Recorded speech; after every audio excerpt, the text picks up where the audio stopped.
Well, welcome to another edition of the Locker Room Chat brought to you by the Shanneman Sports Museum of Tacoma, Pierce County. And I'm Gary Hilt. We're excited to bring you today's episode. We're going to talk all about the Tacoma Giants, the inner workings of the Giants, Bat Boys, clubhouse, good stories to come. At the beginning of this, let's go around the room. How about everyone introduce themselves and what you did for the Giants? Well, I'm Mark Wojahn, and I was the very first bat boy in 1960. When I found out the Giants were coming to Tacoma, I wrote the president of the Giants, Horace Stoneham, and asked to be the bat boy. And then it came back that they were going to have a contest on KTAC.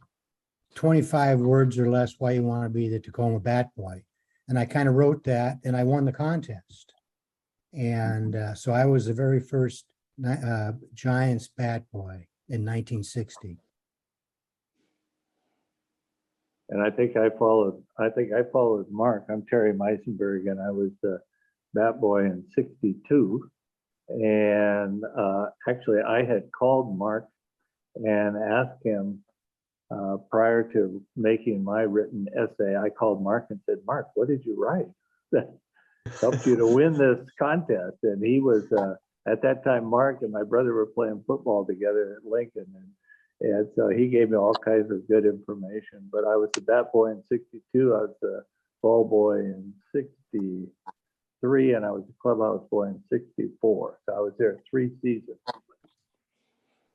Okay, I'm Steve Kneeshaw. I was with Mark that first year. I was the visiting bat boy, so I finished second to Mark in the contest. And then the 1961, the man who had done the clubhouses in 60, he left. He was from Phoenix, an old guy, kind of like us now.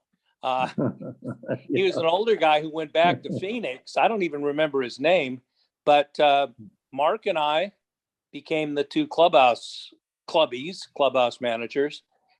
He had the Giants clubhouse, and I had the visitors clubhouse from 1961 into 1969. So I went with the Giants and the Cubs. Okay, I'm Doug Cail, and I was the Tacoma Giants bat boy the last year they were here, which was 1965. And like Mark said, it was a contest. You had to write in, but it was ShopRite and KTAC, as I recall. Correct.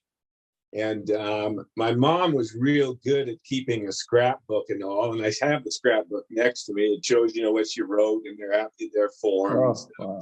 It was 50 words or less in 65. And then I was also, for the start of the 66 season with the Tacoma Cubs, it was their first year in town. I think I was with them for about a month as the bat boy, and then they put their own organization together after that. So.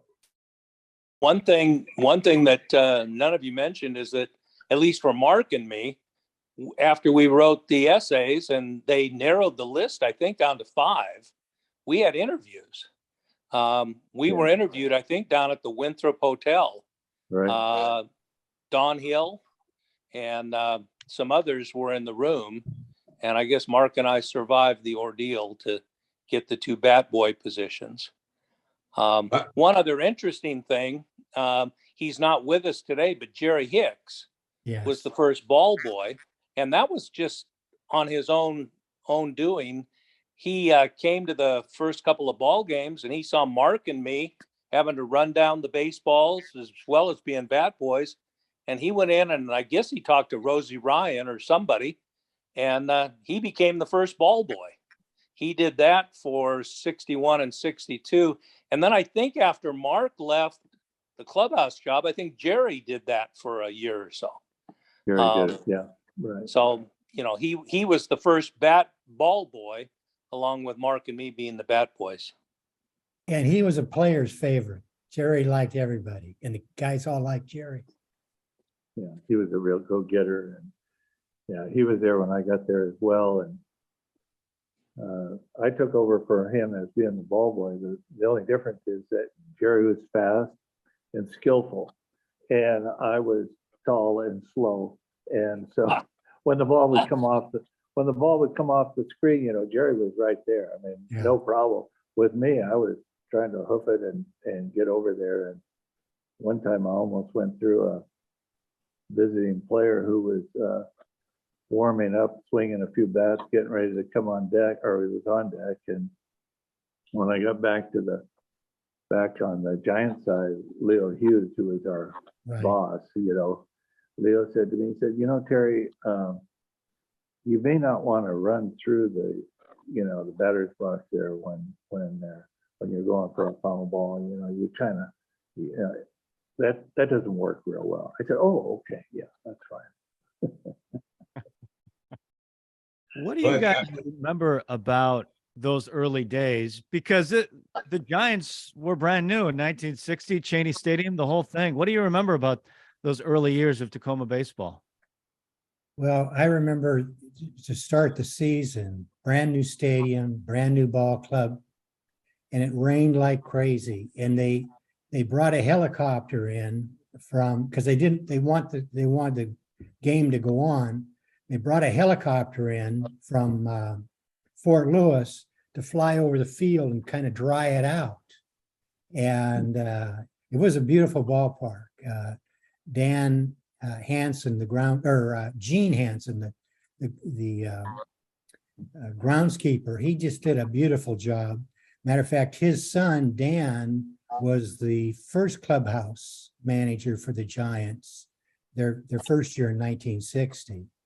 But I just will never forget that helicopter coming in and kind of drying the field out.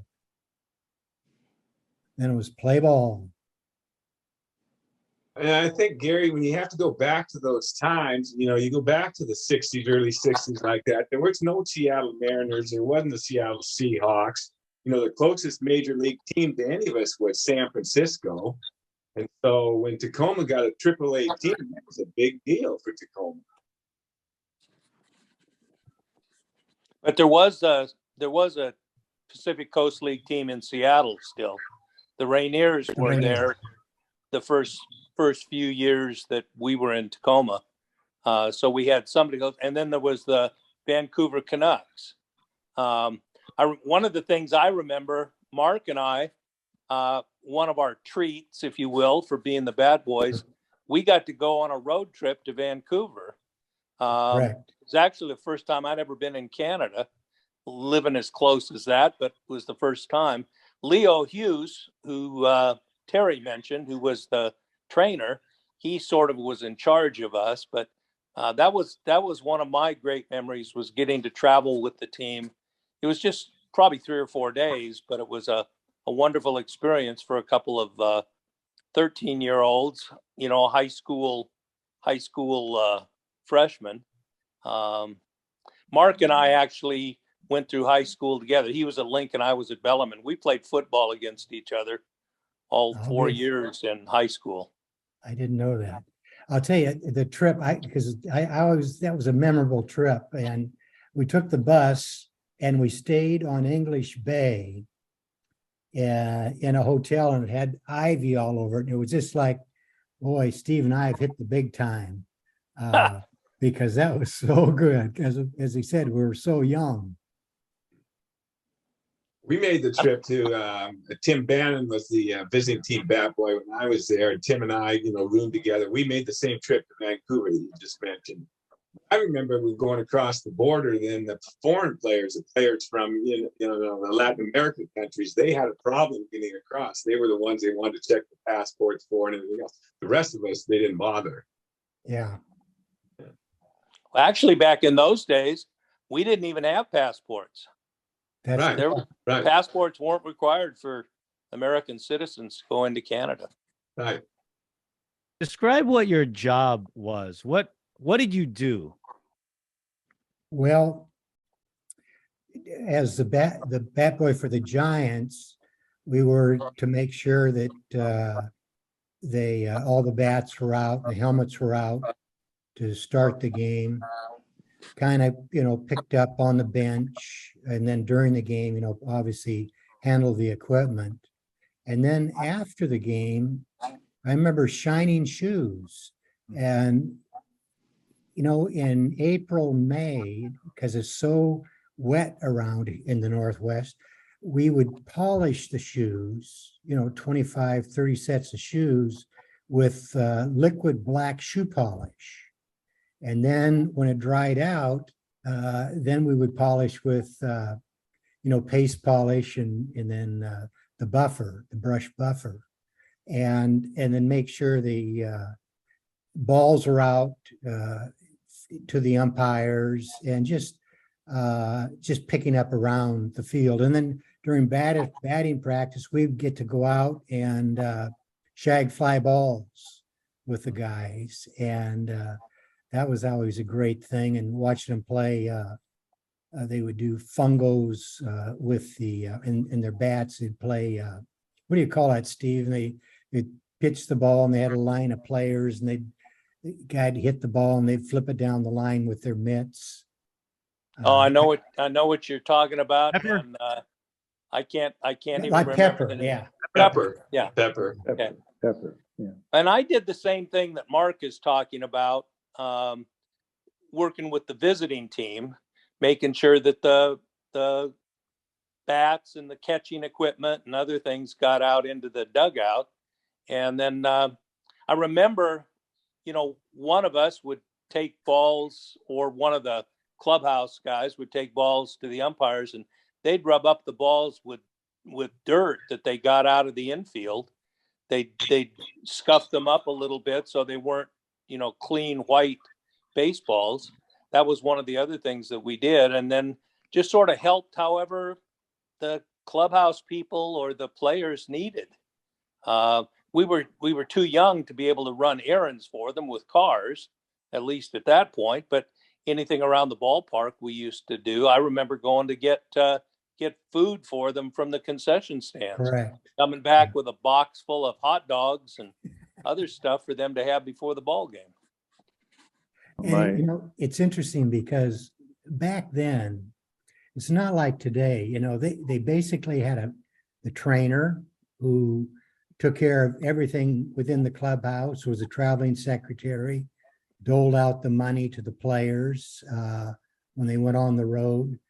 But you just had a manager and a coach player, which was Sal Toromino for the Giants, and Red Davis was the manager. And you didn't have all these coaches that they have. They have hitting coaches, pitching coaches, running base coaches, and these the manager and assistant did everything. And the guys didn't show up. They basically showed up when it was time, 3 o'clock, 4 o'clock, to do batting practice and infield, but they didn't spend all day there. They didn't come out early to do early hitting and things like that they do now. So a lot was just left upon the manager, Leo Hughes, the head trainer, and Sal Toromino, the coach, who also played.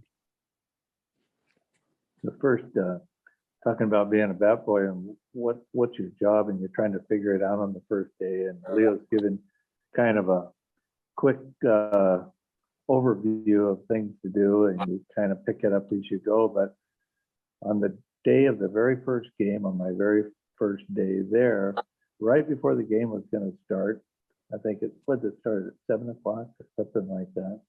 Yes. And I get a ball player, I think it might have been John Getz, who was down where the relievers were, and he's waving at me to come down there. So I think, oh gee, now it's about almost 7 o'clock, and I go jogging down there, and I get down there, and he said, "Do you have the key?"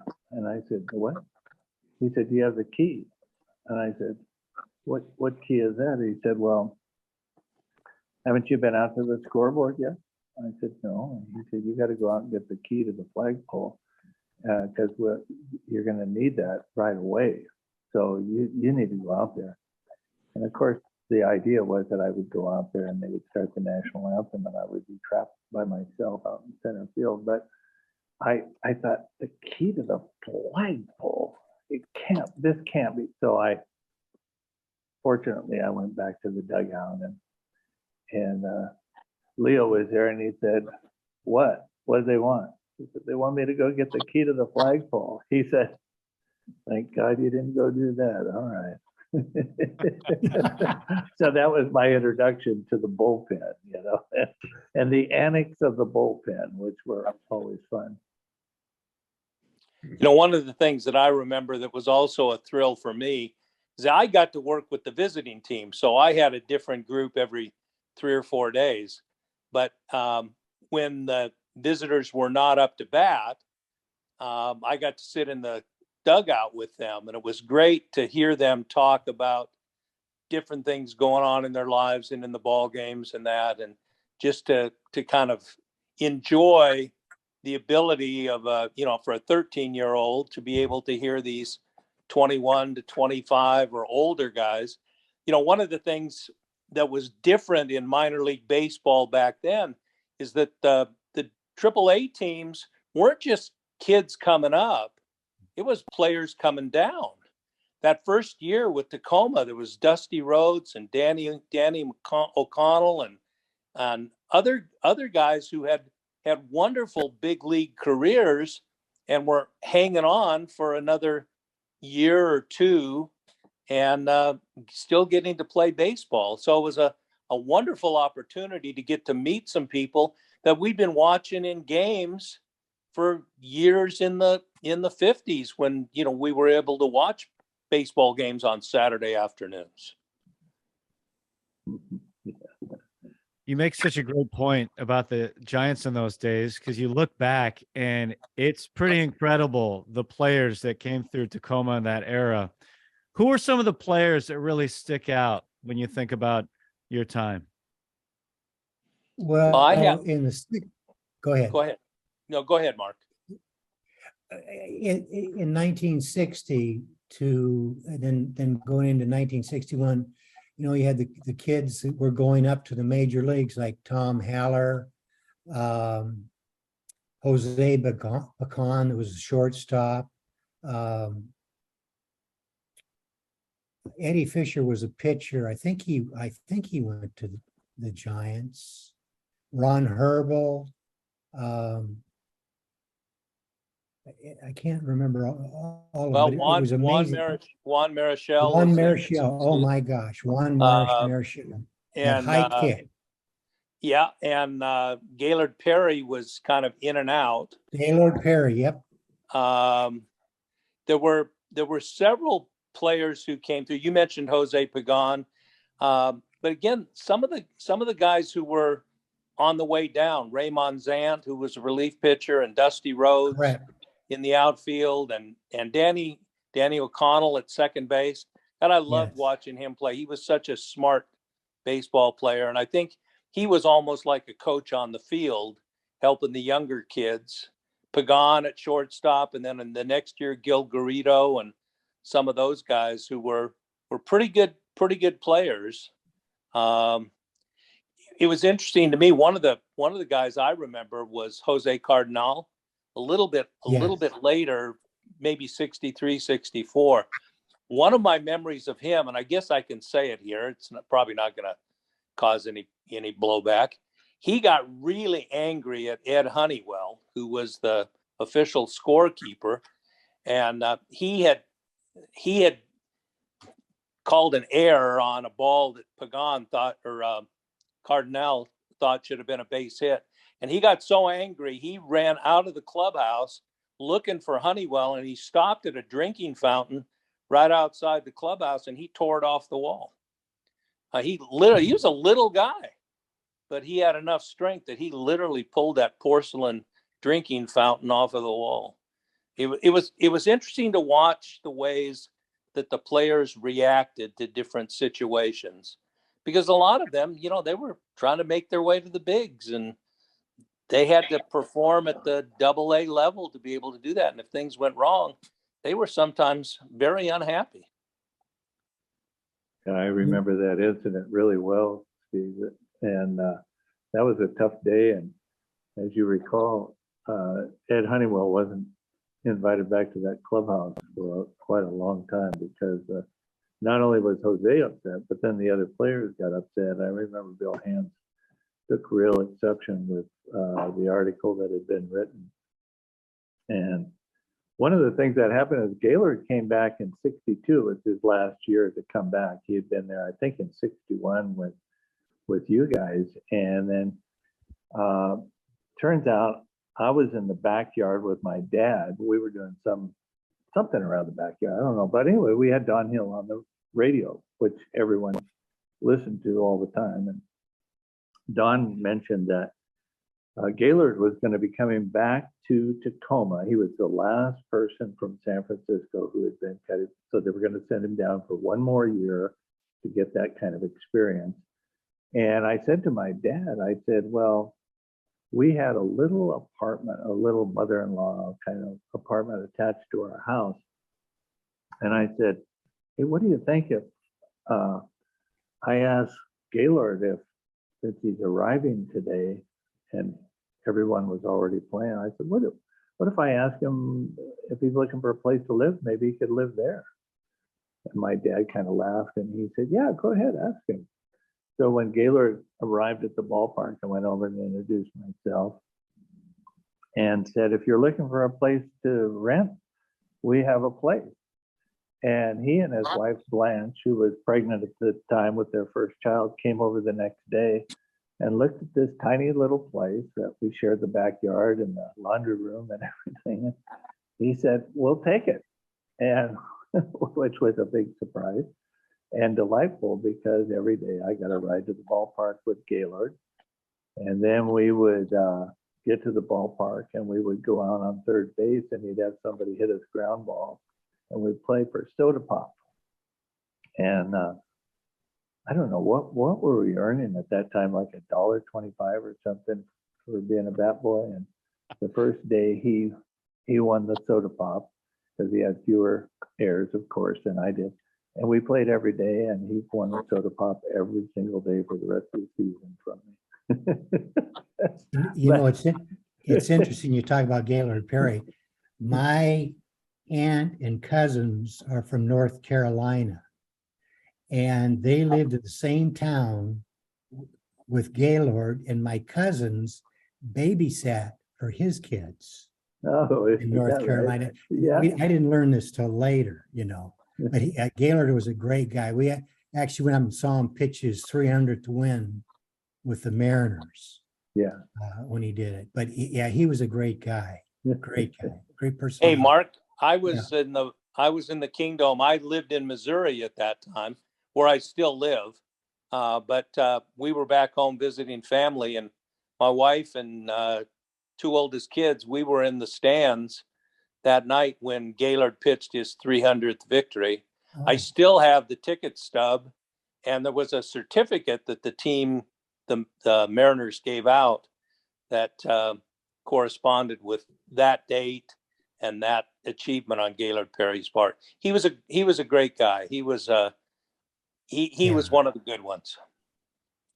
You know, it's interesting because you brought up Dusty Rhodes. I'll never forget, usually after the game, all the young guys, because they had their wives out here, they would all come in, dress down, shower, dress, and then head out.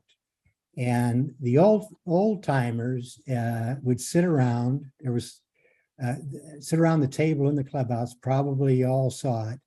And they had a sandbox there where they would spit the tobacco juice in, and they'd all, Dusty Rhodes, Dick Phillips, and Sal Torment, they'd play cards and drink beer. Red David.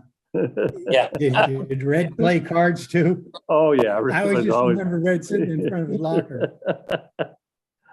Yeah, Red always. And we had to clean that spittoon out. Yeah. Back to your question, Gary. In '65, well, I'm back up. I'll support one of the other guys saying swearing at Ed Honeywell.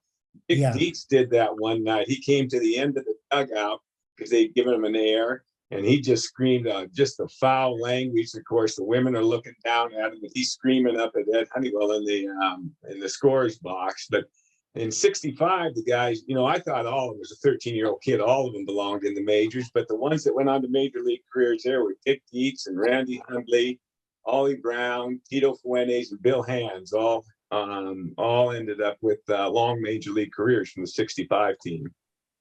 Right. Yeah, Matty Alou. We gotta remember Matty Alou was in there too. so was Jesus.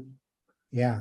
Yeah, Jesus and Matty were both there. And Jose Cardinal, the rumor was, and I don't know that it was true, but the rumor was that Jose, when he started playing, and Steve was talking about, Jose being emotionally upset. Well, the word was he was only about 16 when he started playing, that he had come in, and I don't remember quite where he was from, because San Francisco was getting a lot of Latin American ball players and Cuban Right. ball players, and it was great. And anyway, after I had been in with the team, I don't know if you guys had this experience, but when we got our uniform, they sent us down to a tailor to have those uniforms sized for us. And the uniform that I was given by Leo, the jersey said Willie Mays on the inside. I got number 24, and it was actually an old Mays jersey, which got cut down. And then I got a pair of pants that were cut down to fit. God, it was really stylish.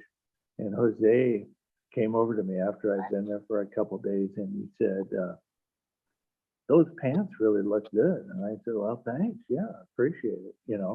So the next day, all I know is that after the game, when everything was getting put away, my pants ended up in his locker and his pants ended up in my locker, which meant I had these great big baggy pants. And he was looking really good. Because remember, everyone wore the tight uniforms at that time. Hey, Yeah, they Terry mentioned that he had Willie Mays. Didn't you have a Willie Mays uniform, Mark? No, they were all new, so they weren't hand-me-downs. See, mine was one of the old woolen flannel type things. Mine was Red Shandiest, who was with the Giants kidding. he was with the Giants for 1 year, I think 57 maybe. And so we had hand-me-down uniforms, and I still have that uniform with number 7 on the back, and I've got the pants that were cut down and all of that stuff. But I thought you had a Willie Mays. I thought you'd worn Willie Mays' number, but I must be wrong on that. I had brand new uniform out of the storage room. But I was going to say, and Steve, you remember this, when you were talking about the visiting clubhouse, I'll never forget I can't think of his name, from Spokane. He played with Spokane Indians, big tall guy. Frank Howard. Frank Howard. Frank Howard. Yeah. He was one of the nicest guys I have ever met. Played first base. I'll just never forget how big he was. Absolutely. That group, the Spokane Indians group that year, had 2 players who were among my favorite to work with the visiting teams. And Frank Howard might be at the top of the list. He was just an incredibly gentle giant. And the other was a left-handed outfielder, center fielder, Willie Davis, who was just so fast. But those 2 guys were so good to me. I mean, the players were good to me. Here I am, a 13-year-old kid, and they sort of almost adopted you as, it was a wonderful experience. Well, I remember when the Giants would come once a year, San Francisco Giants, and play an exhibition game against Tacoma, and to see the stars. I mean, Willie McCovey, Willie Mays. Like you said, Steve, we're 13 years old. They're just stars in our eyes. And these are guys that we've been watching play on television and following in the newspapers. And there they were, all on the field, in the clubhouse. It just was some special day and night. It really was, always. And one of the things that struck me when San Francisco first came in, the first time I went over to the clubhouse on Steve's side and to see everyone, was how much bigger they were. I mean, we've been in the Tacoma Giants, and they're, of course, they're a few years younger and everything, but you went over to the San Francisco side, and my goodness, those guys were just huge. And of course, the whole week before San Francisco got there, I'm sure you guys had the same experience. You have just all these kids and even teachers who are saying, is there any chance you could get an autographed baseball for me? Because, you know, it's like, I just like to get one for myself. You know, when the Giants came in, I remember this whenever the Giants came in, or later on when the Cubs came in, there would usually be 3, 4, 5 full boxes of baseballs. So there'd be 40 to 50 baseballs on the table in the middle of the room that they were asked to sign, so that the Tacoma Giants then could give them away, or the players would get them. But one of the interesting things, Willie Mays didn't like to sign, so he had an auto pin that so most of the people who got San Francisco Giants baseballs out of those trips got a kind of a phony Willie Mays signature. That actually I learned from that. So one of the years I had a baseball of my own, and I actually handed it to him to sign. So I've got a baseball from the San Francisco Giants that Mays himself signed, along with McCovey and Perry and all of those other guys who were there. But they didn't really care to do that, to sit down and sign all those baseballs, but most of them did it. Doug, you mentioned having a scrapbook from those years. Did you keep anything? Did each of you keep something from that time? What do you still have around from that? Well, you know, you bring that up, Gary, and the baseball they're talking about is, you know, you go around it, and I've got it right here. And I think the difference between, I don't know if you can see this or not, but the difference between way back then and now is, if you look at this, you can read their signatures. It's nice and neat, and they wrote it all in here. And of course, they saved the end spot here for the manager real rule, and all of them be signed. And you can see, you can actually read the signatures. And in the scrapbook on the team picture, you can see the picture. I mean, they signed all across their chest, nice and neat, and you can read their signatures. And so for like the 65 Giants, I've got this baseball with all their signatures except for Tito Fuentes. And on the baseball picture of the team too, which I have, it's got everybody's signature, again, except for Tito Fuentes. He wouldn't sign no matter what. You know, he was one of the most superstitious players out there, and the one you had to do the most stuff for. I mean, you know, as the bat boy, leadoff hitter, Tito, you had to put the bat right out at a certain place in his helmet when he came in so he could run right to it. You had to hang it on a certain hook. I had to start the season wearing his shoes because he wanted somebody to break them in for him. So then when I went into the dugout, I had to take them off because he didn't want, you know, to wear the spikes down on him and stuff. But then I just remember, you know, you go and ask him for a signature and he'd say no. And I remember this baseball being passed all around the locker room. At the end, you know, the players next to him would say, sign the blanket baseball for him. Tito was one that would never sign it. But I've got you know, on the scrapbook, I've got a bunch of different stuff I can say. My mom did a great job. And there's the pictures in this baseball with those, everybody's signature except for Tito's. Wow. Well, I don't have anything. I had the championship ring for 1961, and I gave it to Mark, and some other memorabilia that I had. And then the balls, I had a bunch of balls, and I had mitts. Ernie Bowman gave me a brand new A2000. Don Choate gave me a glove when they won the pennant. But they all went down to my kids. So my kids used them throughout their youth batting practice, used the gloves, lost the gloves, and I don't have anything left. I still have my uniform, the top, the pants, the stirrup socks, and the hat. I have quite a few autographed baseballs that I picked up over the years. I had a large collection of broken bats that I had intended to use for some craft purpose, and they ended up getting left in a house when my folks sold one of the houses we owned in Tacoma and moved to another one. So they all disappeared. But I just have a few bits and pieces. The uniform is the main thing, and I know Mark Blau's been wanting to get that for the museum for many years. I also had a collection of hats from all of the teams in the Pacific Coast League, but Mark did get those. Nice. So, that was a long time ago. Yes. That was a long time ago. Things disappear when you move and so forth, but I still cherish some of the few pieces that I've got left. Well,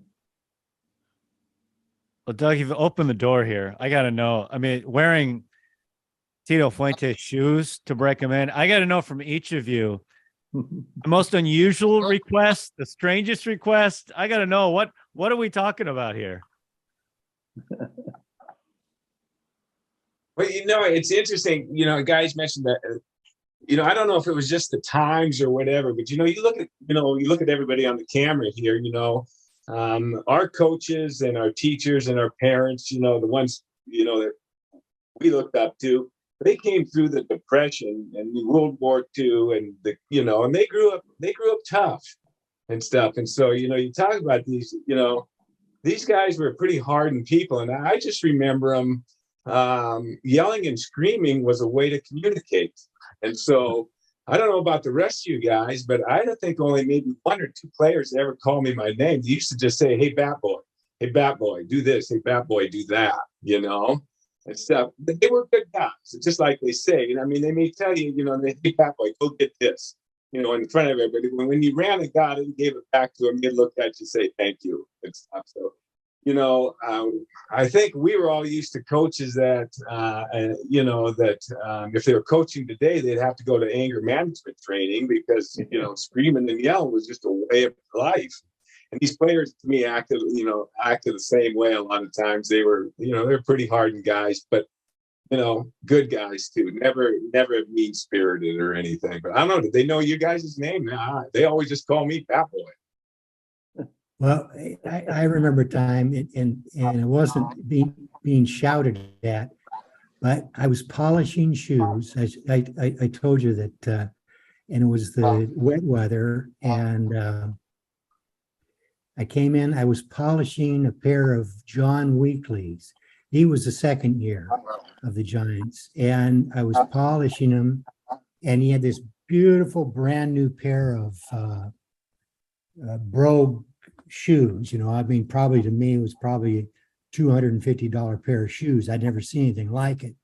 Well, I kicked the black liquid shoe polish on him when I was polishing his shoes, his cleats. And I tried to wipe them off and it didn't help. And then I ran out of the clubhouse and ran out to the field for batting practice.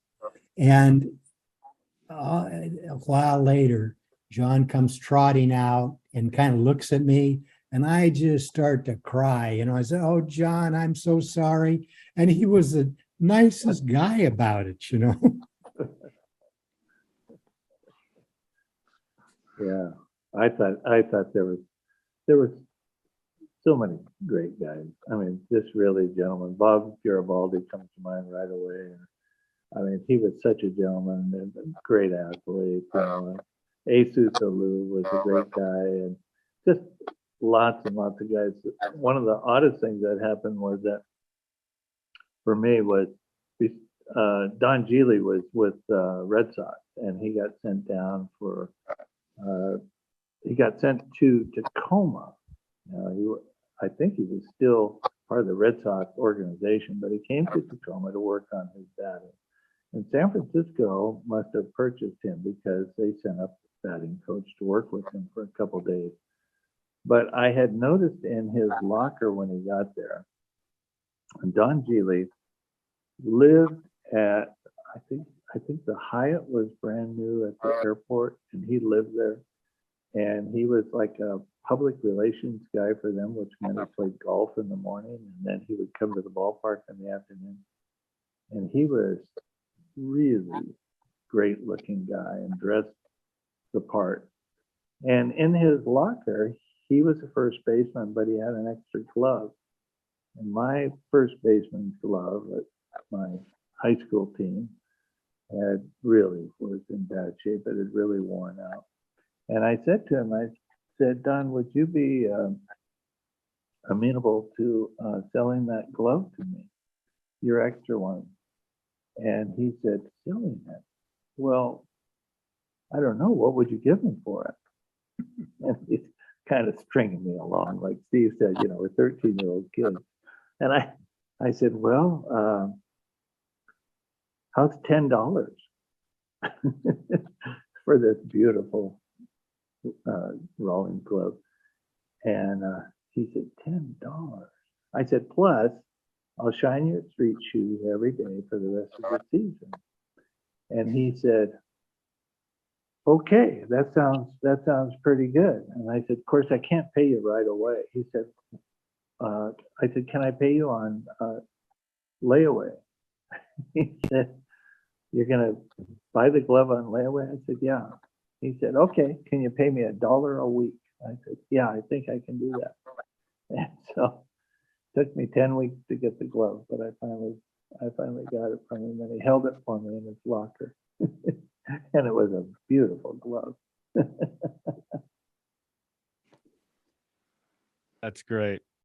Well, we know that you, Terry, you were driven to work by Gaylord Perry, but I got to know, like Doug, how did you get to and from the stadium? Well, these guys are all city boys. I grew up out in the county, so I grew up about a mile past Franklin Pierce High School. So, my dad worked out at Fort Lewis, and so he'd work 7 to 3:30. He'd come home, take me to the stadium, during the school year. But can't come summer, and then some of these guys, the pitchers back then wanted me to show up early to throw batting practice because they didn't get to do batting practice except on the day they pitched. So I would ride my bike from about 114th and Vickery to 54th and Pine, where my cousin lived, and I would leave my bike there, and then I would walk from there to Cheney Stadium. And each leg of that was about an hour and a half. So it'd take an hour and a half to ride my bike and an hour and a half to walk. So then I'd get there and start throwing batting practice to these guys. Of course, you're a 13-year-old kid trying to throw batting practice, and the guys being the thing, they wanted you to throw it to a certain spot and all this type of thing, which I wasn't able to do. Hey, throw it high and outside. Hey, throw it low and inside. Well, I'm an 8th grader at Ford Junior High, and, then they wanted a curveball. And, I couldn't hit a curveball, let alone throw a curveball, and stuff. But yeah, I would, for a lot of the summer, I rode my bike and then walked from there to my cousin's place. Well, Unbelievable. I took the bus after school. I lived on McKinley Hill by Galt Junior High. So I'd take the bus down to the Woolworths, downtown Tacoma, and then I'd catch the bus out to the ballpark.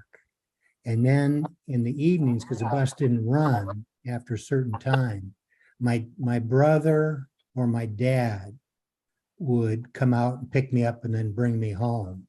And it was a little earlier when I was the bat boy, but when I was the clubhouse manager, sometimes I wouldn't get out there at 11:30 at night. So it was a real burden and a great thing they did by coming out and picking me up and taking me home. But then during school time in the summer, I took the 2 buses.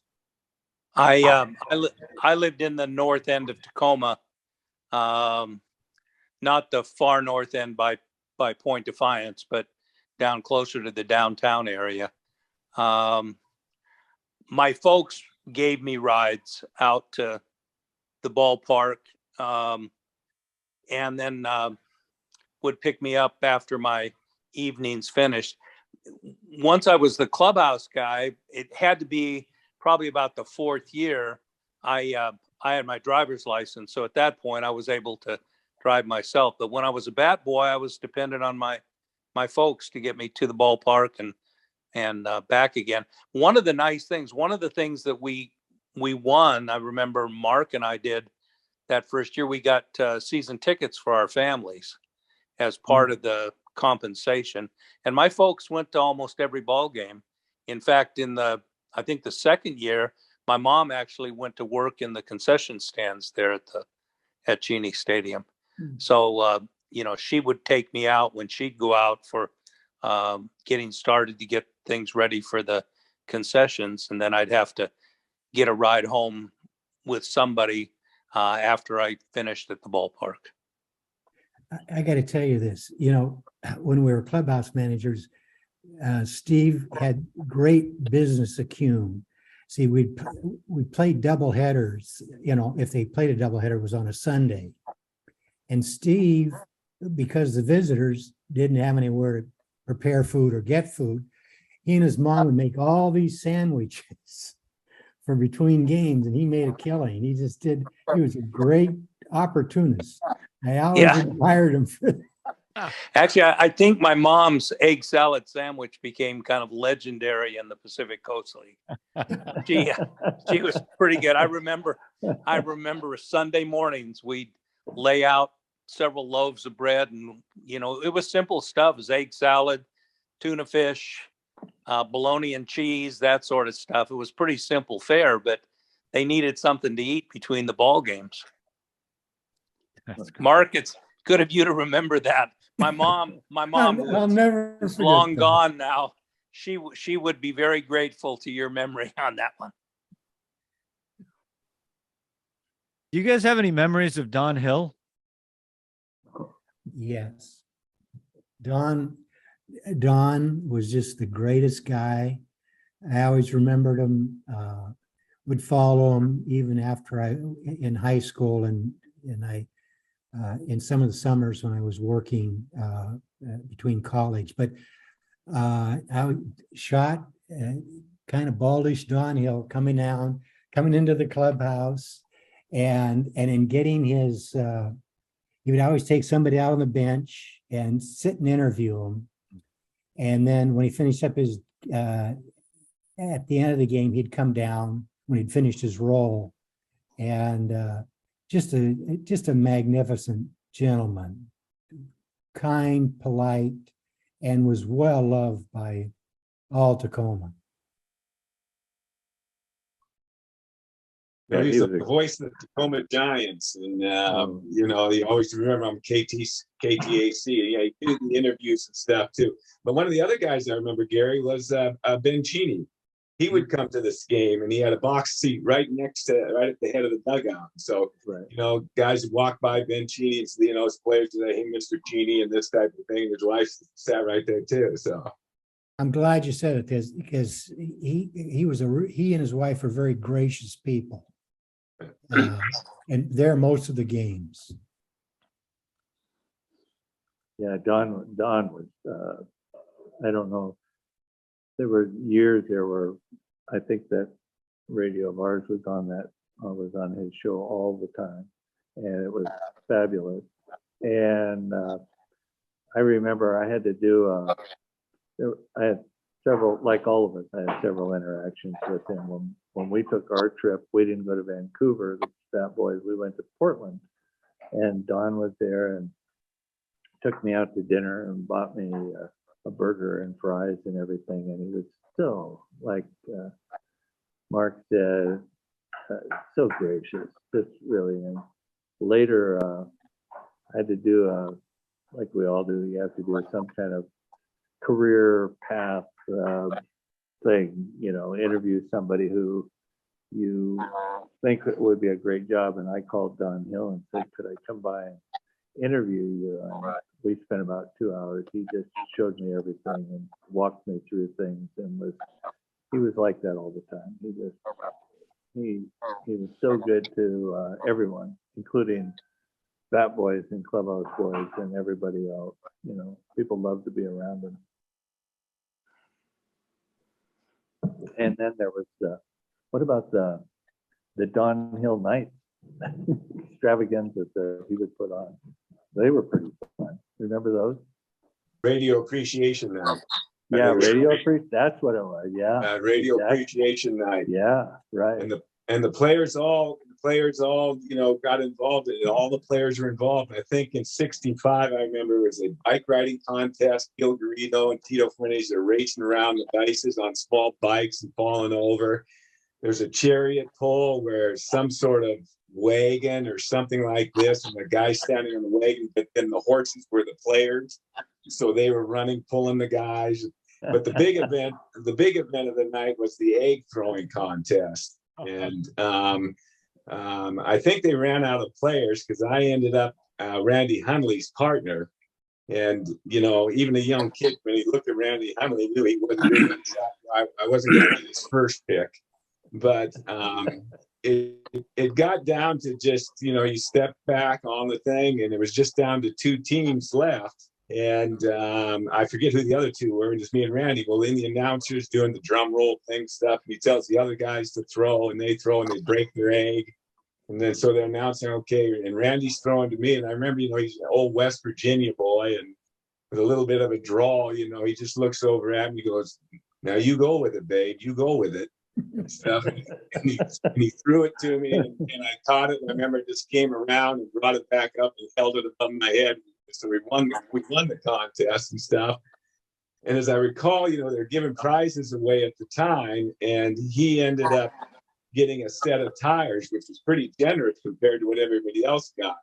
But I think what was supposed to happen was he was supposed to get 2 tires, his partner was supposed to get 2, but since it was the bat boy that won it, he got all 4 tires. That's a great story. When I was one of the ones that we had when I was there in '62 was they were going to have a dance contest. So they brought out plywood and they laid this plywood down between the batter's box and the pitcher's mound. And the reason that was a big deal was this was the era of Chubby Checker, 1962, and the twist. The twist was the new thing, and everybody was doing the twist. So what they said, they were going to have a twist contest for the baseball players. And they said, well, come on out. Let's get some ball players out here to do the twist. Well, the ball players were a little skeptical about this, and nobody really moved, and it was kind of, and then Don said, oh, well, you probably need a partner. And what they had done was they had these young, beautiful women waiting to come out, and they came out and walked out to the dance floor, and there was about a dozen of them, and they were dressed beautifully. They were beautiful. And then Don said, is anybody interested in doing the twist? And yeah, there were lots of ball players out there to do the twist all of a sudden. And it was a great contest. Ricardo Joseph was he was a really good dancer. Everybody wanted Bob Perry to come out because he was probably the best dancer on the team, but he wouldn't come out. But I think the guy who won it was Danny Rivera. And he was a dancer. I mean, these guys had, they're all young guys, you know, so they were out there. Oh, there was all kinds of Ron Herbal dance. There was just a lot of guys out there. Anyway, it was way fun, way fun. And they played Chubby Checker and the twist, and the fans got so into it. The place was rocking. It was really great. Did you go on dance? No. No. They didn't want any kids out there. All of you have shared so many great memories. Can you give me your favorite, if you haven't told it, and if you haven't given me your favorite memory, just one a story you haven't shared? Well, I have one on these double headers. Again, they were on Sunday afternoon. And, the ball players would chew tobacco, and, they chewed tobacco on one side and they chew gum on the other side to kind of let the flavors mix. Well, this one doubleheader, they got me to chew some tobacco and some gum. And they're all just sitting there laughing on the bench, and I'm sitting there chewing this tobacco and chewing this gum. And I just turned green. I got so sick. And they were just cracking up. And it was just a memory I just never forget. See, instead of chewing tobacco, I wanted that look, but I didn't want tobacco, so I had Tootsie Rolls. And I'd take a handful of little Tootsie Rolls and I'd have them in my cheek, and then I could spit out the stuff that looked like tobacco juice. I tried chewing tobacco once, and kind of like you, Mark, it was a once and never again experience.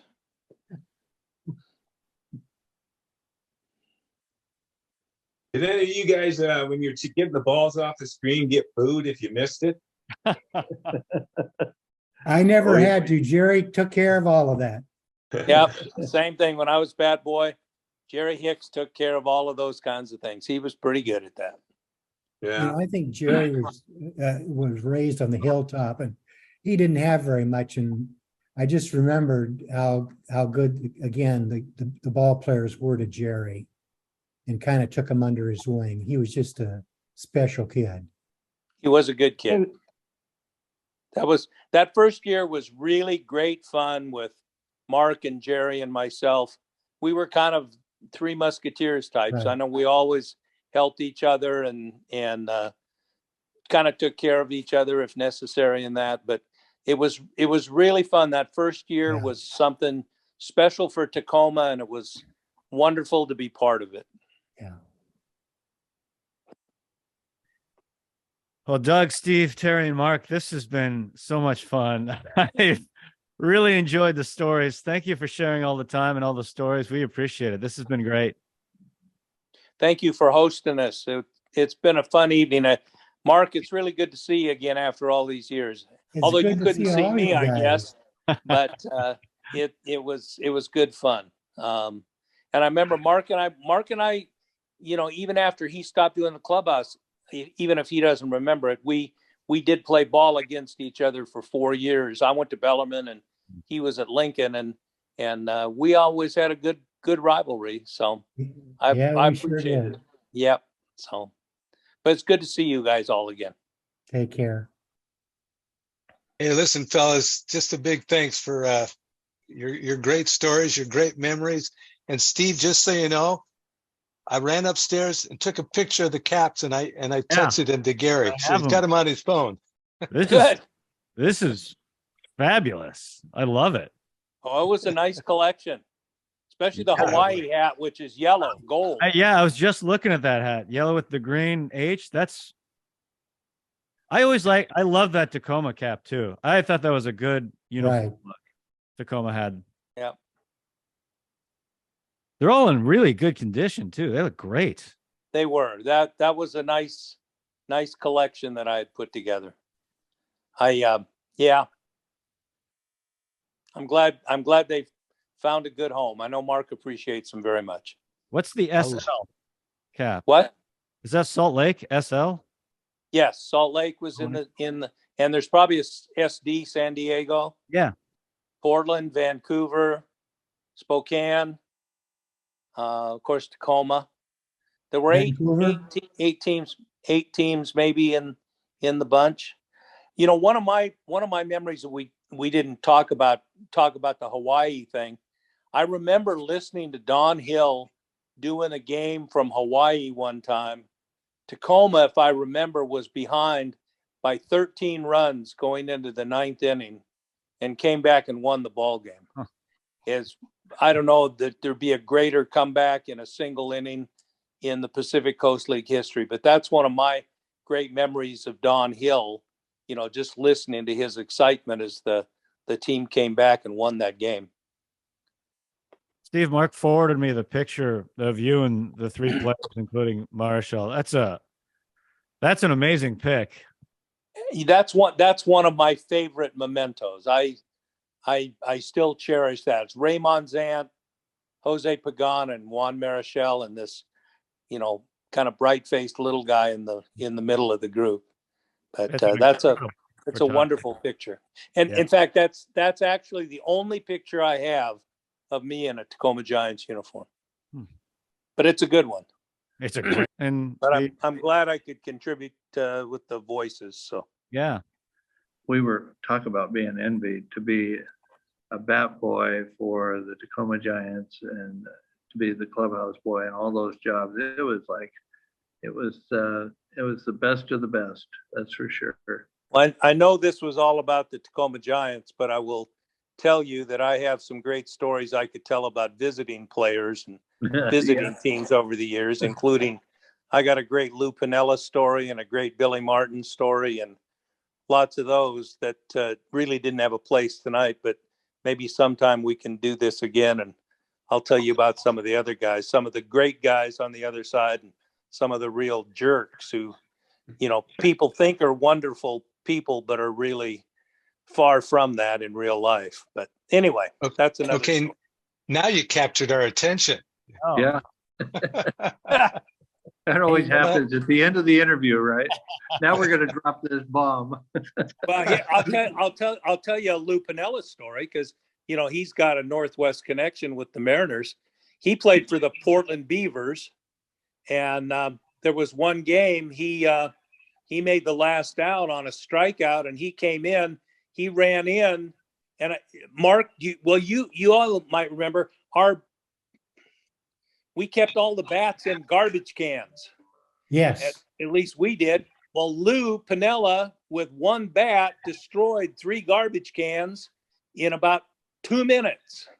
He took out his anger on those garbage cans. So the next day, I ended up having to scramble around to find more in the stadium to replace the ones that he had destroyed.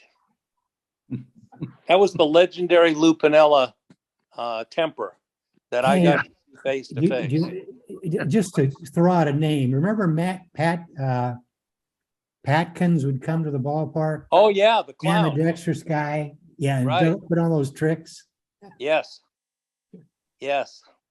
I'll tell you somebody else who was really memorable for another team. I don't know if you all know this, but Babe Ruth's roommate with the New York Yankees was an infielder named Jimmy Reese. And Jimmy Reese he was the coach for the San Diego Padres. I think Whitey Wiedelman maybe was the manager and Reese was the coach. And he was a magician with a fungo bat. He could do things with a fungo in warm-ups that would just knock your socks off to see what he could do with that. But there just were some great people who came through during all those years that we were able to work with the Tacoma teams. Steve, what about when Bo Belinsky came through and the show that happened because his girlfriend Mamie Van Doren was going to come to the ballpark. You remember that? Yeah, I do. And in fact, funny you would mention that. About a month ago, I was going through some newspaper clippings that I had just set aside, and I have a clipping of a story with Bo Belinsky being in Tacoma, and somehow or another, he had autographed that clipping to my mother. Oh my goodness! Yeah, it's another one of those just little, almost a throwaway piece. But yeah, I remember when Belinsky was there and Mamie Van Doren was sitting down in one of the front row seats, and I think most of the audience had their eyes on her instead of on the baseball game. Well, she was something. In the Giant dugout, all of a sudden, I had never seen it before, but somehow about 20 pairs of binoculars had shown up. Every ball player had binoculars. And the game was going on. All the eyes were turned towards Mamie, and I think eventually Red said, "Can we just put the binoculars down for a little while? We got a ball game going on." Oh, that's a great story. Hey, Mark, Mark, are you there? Yes. Was it? No, Mark. Wow. Okay. I'm here. Wasn't there a pitcher on the 66 Cubs team that Myers or something? Didn't he marry Mamie Van Doren? Well, I think you're thinking of Lee Myers, Yeah. but I can't remember. You might be right, but I'd have to check the facts. His one of his relatives was big in the publication business, and he inherited a ton of money. And he was pitching for the 66 Cubs.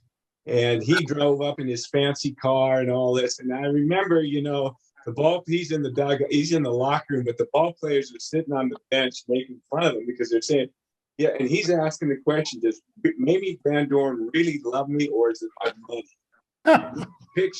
You can picture the ball players, 20-year-olds, how they interpret that, what they were saying on the bench. And I think he ended up marrying Mamie Van Doren. Yeah. But he did inherit a ton of money. It's somebody that's in the publication business. I'm not sure you need to include this stuff in the podcast. But, there's some great stories to tell. I'm sure there's a wealth more that we could all put together. So we will consult our editor on some of these. Yes. Yeah.